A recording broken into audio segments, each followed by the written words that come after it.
Après l'Union calédonienne qui avait dans un communiqué publié la semaine dernière incité à ne pas participer au référendum si sa date n'était pas reportée, c'est au tour du FLNKS de se positionner officiellement sur le sujet.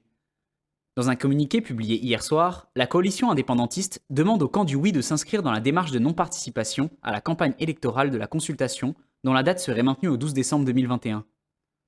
Elle demande que la consultation sur l'accession de la Nouvelle-Calédonie à la pleine souveraineté et à l'indépendance soit reportée après les échéances électorales nationales françaises de l'année 2022, soit après juin.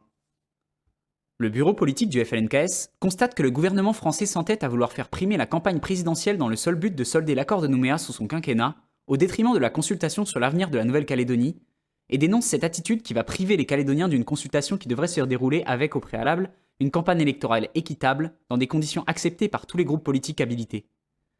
Le parti indépendantiste s'inquiète des lendemains d'une consultation qui, si elle est contestée, n'apportera pas la sérénité nécessaire pour la poursuite de discussions consensuelles sur l'avenir institutionnel du pays. De son côté, le président de la province Nord, Paul Niaoutine, a demandé dans un communiqué le report de la troisième consultation, car le contexte sanitaire est susceptible de limiter les modalités de la bonne information des concitoyens. Une position relayée à l'international par le groupe du fer de lance mélanésien, représenté par Max Ufanenre, ambassadeur de Papouasie-Nouvelle-Guinée auprès des Nations Unies, qui a demandé mardi en séance officielle à New York, respectueusement à la France, d'envisager de reporter le troisième référendum d'autodétermination de la Nouvelle-Calédonie à un moment approprié lorsque la situation s'améliorera. Pour lui, ne pas le faire pourrait avoir de graves conséquences sur la participation significative des électeurs éligibles au processus référendaire, et notamment sur les communautés vulnérables, qui souffrent déjà de manière disproportionnée de la pandémie de Covid-19. Cela pourrait également soulever de sérieuses questions sur la crédibilité et l'intégrité des résultats du référendum.